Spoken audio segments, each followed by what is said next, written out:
Guys, I just traveled to China and test drove the new G9 electric SUV, the Xpeng G9 electric SUV. Now, apparently, some people are saying that Xpeng are paying me to do this. That just shows you that the industry is pretty, well, people are pretty naive on what actually happens in the industry. Journalists don't get paid to actually review cars. As far as I know, this doesn't happen at all in Australia, even for the big guys. And as you guys know, I'm not quite at that level yet. That said, if you want to get this investigated by the Australian government, send them an email, send them hundreds of emails. You can all do it. You can get your buddies to do it. You can all jump in and send them thousands of emails. It's going to make no difference to me whatsoever. And I get paid to do this, but I love doing it. It's a lot of fun to test your electric cars, especially when they are so incredibly good. Hello, my friends. Welcome to the channel. I'm Sam Evans. You're watching the Electric Viking. It's great to have you with us. All right, guys, we're here with the G9. This is the new version. 2025, the brand new model. This is going to be coming to right-hand drive and left-hand drive markets around the world. I think it's one of the best looking electric SUVs you can buy. Seriously luxurious car. I love the massage seats. I love the whole chill function. I love the fact that you can get one of these and you can change the air suspension settings at the back of the vehicle so that if you want to load stuff in. Heaps of cool features. Obviously 800 volt architecture, can charge the battery in about 12 minutes, which is crazy. It's about 500 kilowatt charging speed. So we're going to film this, going to drive around some streets in China. We'll see how quick it is without getting into trouble from the police. So let's do it. Okay guys, this is a much bigger car than the motor. You can feel it straight away. Still very easy to drive one-handed though, if that's your thing.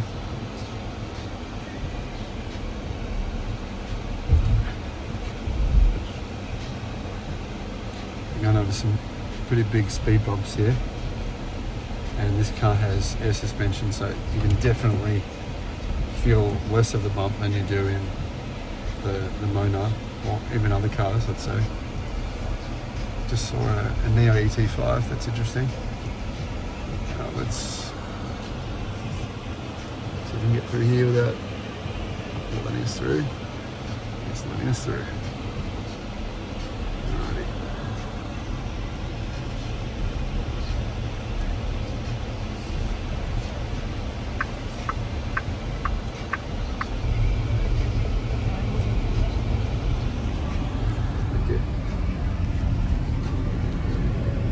Very quiet. First thing you notice in this car, very quiet. All I can hear is the air conditioning. So we're going to turn right here, and it doesn't feel like the regen brakes are on. I'm guessing that when people test the cars, they have regen off so people can get used to it and just get used to it in their own time possibly. All right, here we go. Let's go. Very smooth car, very, very smooth, very comfortable. This seat is fantastic. I love this seat. So my initial thoughts, the premiumness of this car.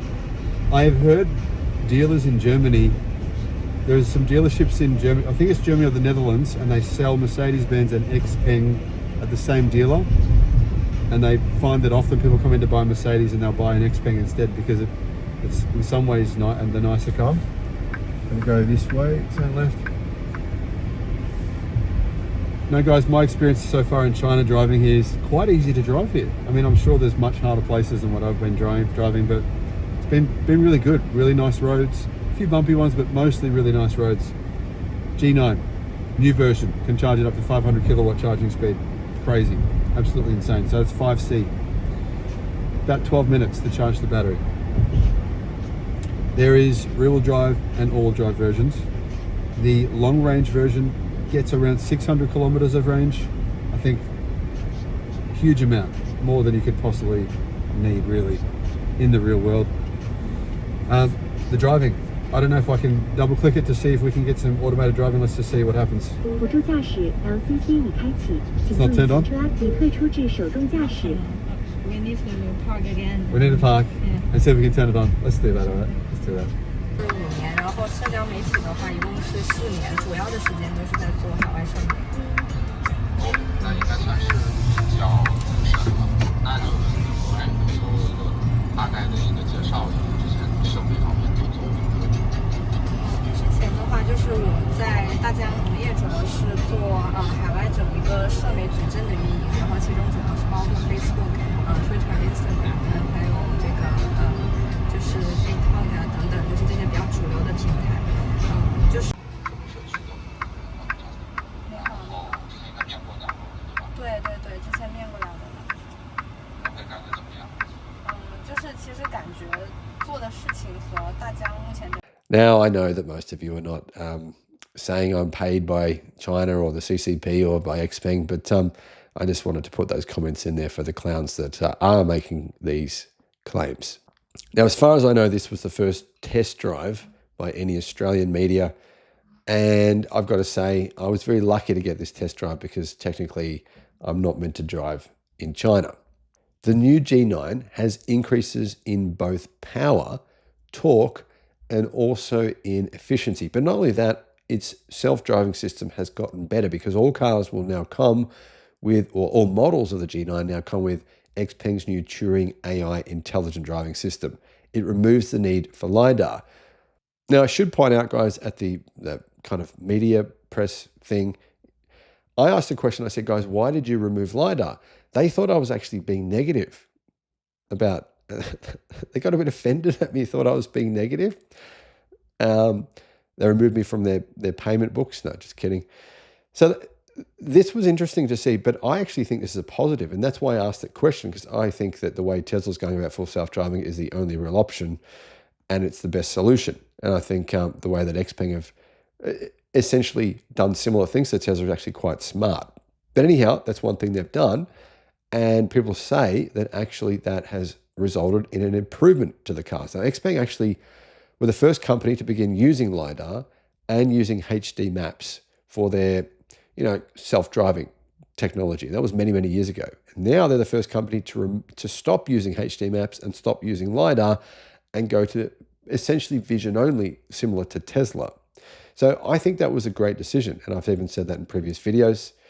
But that's one thing worth pointing out. The new G9 features an 800-volt electrical architecture, which is different to the previous version because it uses new batteries that can be charged at approximately 500 kilowatt charging speeds, meaning you can charge the battery from 20 to 80% in 12 minutes, which is crazy. What about power? The rear-wheel drive has 258 kilowatt, which is about 350 horsepower, which is up from 230 kilowatt. It also has a little bit more torque. All-wheel drive option has 423 kilowatt and 700 newton meters of torque. I drove the rear-wheel drive. I didn't drive the all-wheel drive version. Battery sizes. The standard range gets a 79 kilowatt hour battery. I believe that is an NMC battery. And the long range gets a 93.1 kilowatt hour battery. However, interestingly, the ranges are different. And the reason for that is because of the fact that you can get rear-wheel drive or all-wheel drive. Get all-wheel drive, you're going to get a little less range. The base model, 625 kilometers CLTC. The long-range all-wheel drive, 680 kilometers CLTC.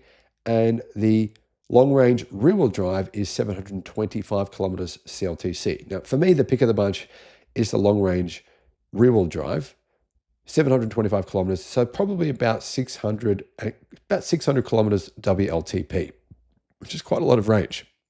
So what this means is that driving ranges have increased by about 4%. So an increase of about 4% to the range of the longest range model, but increase in range of around 5 to 6% of the standard and the mid-spec models.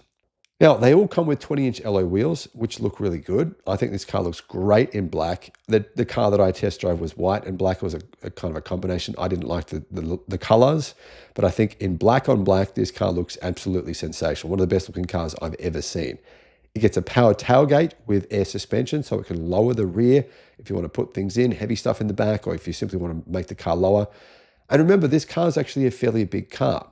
It's 4.9 meters long, 1,937 millimeters wide, and 1,680 millimeters tall, and it has a 3-meter wheelbase.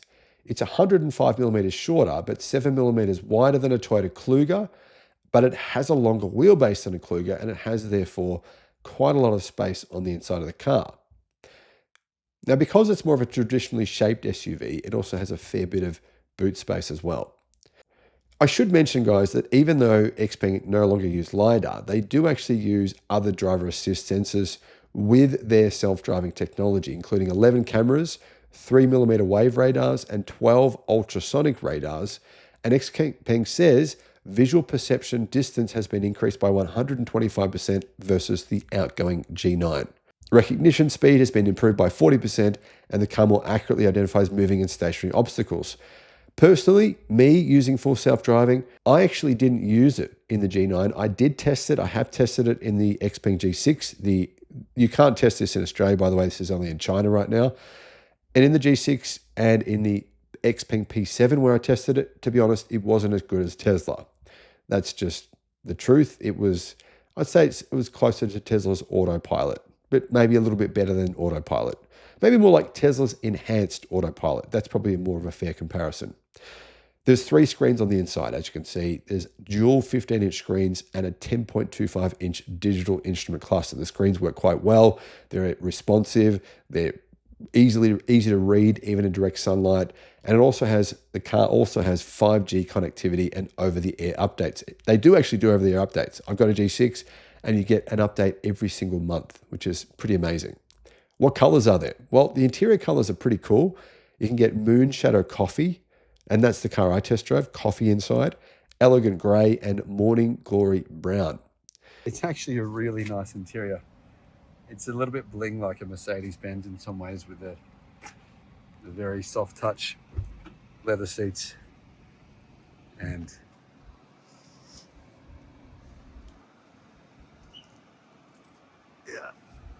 screens everywhere, 2 phone spots. There's your driver's screen. Very nice speakers, got a lot of speakers all over the car. Big, huge glass panoramic roof. Really quite a nice interior. Okay, middle seat has, that's nice felt little spot there. I guess maybe you could put your drinks on there, maybe not.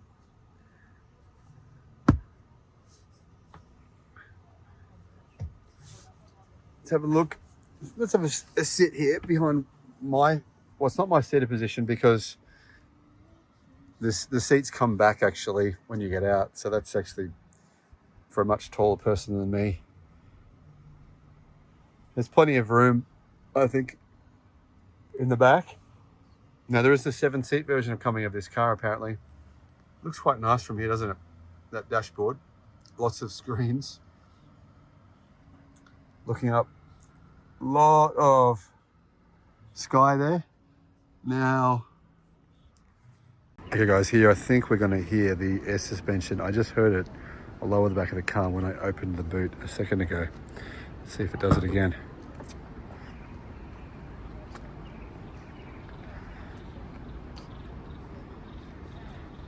See, it's quite low now, very low actually. Just enables you to get stuff in the back more easily. You can see here the buttons. I know we to actually make the boot lower or higher. There you go, it's lowering.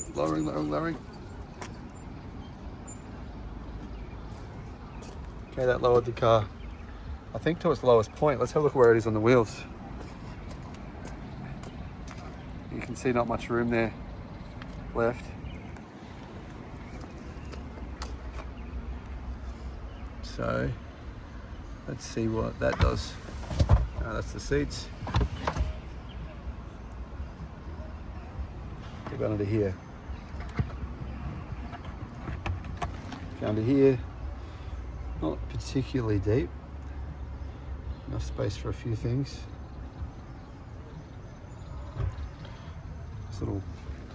Nice little pocket here. Put some stuff in. That's a good idea. 12 volt. The back there. Couple of hooks. Now the question is, how do you get the seats back up?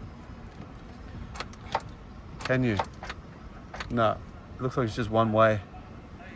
See if I can pull them back up.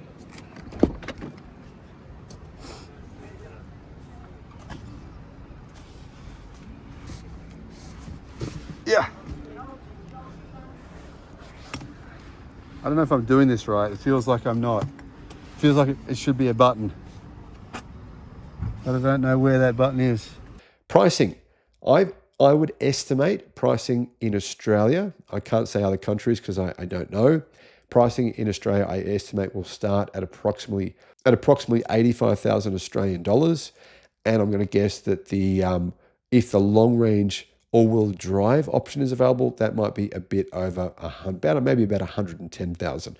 But starting at around 85,000, if that's true, and I think it could be true, means there is nothing that compares with this vehicle. There's nothing currently in that price segment that's anywhere near as good as this. In fact, pretty much everything is more expensive than that in this segment, and they aren't as good. So that's simply my personal statistical observation. If you look at all the data points, you look at the specification of this vehicle, you don't need to go and add all these extras like you do with other cars. You don't need to pay an extra $25,000 to get all the extra options, which probably should be standard. So these cars are amazingly good value. Okay guys, so I discovered that as soon as I closed the doors of the G9, the car actually lowered itself. So this is when I lower the rear suspension. There's a button in the back. You can lower the rear suspension if you want to put things in the back of the car. Maybe carry heavy stuff, and you can lower the car. It looks really cool. And then as soon as you close the car, the suspension raises up again. Now, of course, I think it'd be better if you could, and I think you can, adjust the suspension to make the air suspension sit lower. And then you're going to get probably a better handling and better efficiency. So here's the car. People have been asking me, they say, does the car get hot in summer? Like, it's hot outside here. Does that affect the interior temperature of the car? And the answer is not really. The reason why is because all Xpengs have a silver reflective coating on top of that roof. So you can't see it, but there is a reflective silver coating on top of the roof, and that prevents the interior from getting super hot. And honestly, in Australia, in the summer, we had days where it was nearly 40 degrees. I never had an issue with it. I'm telling you the honest truth. I never felt like the car was really all that hot inside. Now, of course, you can use the app though if you want to. You can use the app to actually lower the temperature of the car before you get in it. Personally, I usually forget to do that. I get to the car, turn the air conditioner, and I go, oh, it's hot, but not super hot though. I've got a black car. I've got a black XPENG G6. You'd think if any of them were going to get really hot, it would be mine, it would be the worst. So people are kind of surprised when I say, no, I've never noticed it being hot. Even going through a hot Australian summer in north of Sydney, it's not a cool place. So yeah, I have never noticed an issue with these big roofs, but I do like the fact that they feel more spacious. You get more headroom, much more headroom. So if you've got really, really tall people in the back, it's going to be much more suitable for them. You can see the kind of headroom you're going to get. And it also feels much more airy, and it's much lighter. Lighter houses with if you go to a nice house, often they'll have glass in the roof, and it will make the whole room feel bigger and more spacious. And that's kind of, I think, what it does in this car in particular. Guys, giving you my feedback on the car, to be honest, I think the suspension does need a little bit of work for Western markets. It does feel more Chinesey, more kind of loosey a little bit, and that kind of more wafty kind of feel. Does that make sense? It's certainly nowhere near as tied down as the G6 or the Mona or the P7. G6, Mona, P7, Suspension's totally fine.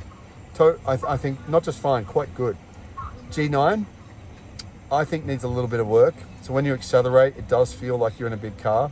I mean, it is bigger than a G6, but it's not really bigger than a P7.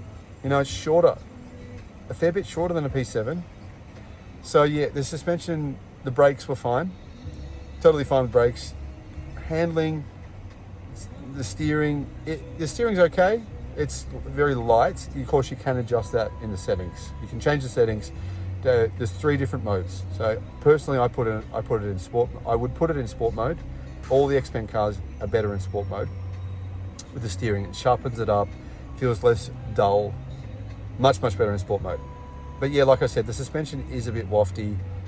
Body roll wasn't really an issue, but it just doesn't feel quite tied down enough. That's the only real complaint I would say I have about this car. And the only thing that I think they might consider adjusting. Now keep in mind, I said exactly the same thing about the Geely EX5 when I tested that at the racetrack in Ningbo. Same thing, and Geely did respond to that. Not just myself, to be honest. There was a couple of journalists as well as me that spoke to the VP of Geely, and we mentioned that. And he said, okay, no problem. And they worked on that suspension, they adjusted it and made it a bit more tied down. So my thing is, that's what my suggestion would be to Xpeng. Just do a suspension tune, a tighter suspension tune for Western markets, for Europe, for Australia, New Zealand, even potentially Thailand as well. That would be my recommendation. I would even do that for China as well. But I understand that Chinese market have different preferences. But yeah, overall that was my take on the car. Plenty of power. This is the rear-wheel drive version. This is not the all-wheel drive version. Plenty of power. The power is not instant. It's not like when you get in a really fast car and you push your foot down and just bang, off it goes. It's more like an internal combustion car where you don't get lag, but Xpeng have intentionally tuned their cars to be that way so that people don't touch the accelerator and just crash into the car in front of them. So they've kind of made them more variable, like the accelerator pedal in an internal combustion car. But you still feel a surge of power. You know, if you keep your foot on the accelerator for long enough, you still feel a big surge of power, which is nice. Plenty of power for the size of the car. So this is my favorite cars from the test drive. I'd say are the P7 Plus, and I've got to say the G6 was fantastic. For the price, the motor was amazing. Front wheel drive, so you know, different handling dynamics, but the new G6, the updated version of the G6, the P7 Plus, they were my 2 standouts for the drive today. I didn't test drive the X9 yet though, the new X9. That's just been revealed 2 days ago. So I didn't get the opportunity to test drive the new X9. But you know what I'm going to do? I'm going to go see if they've got one here. See if I can be a bit pushy and see if I can get one. Maybe. Let's give it a shot.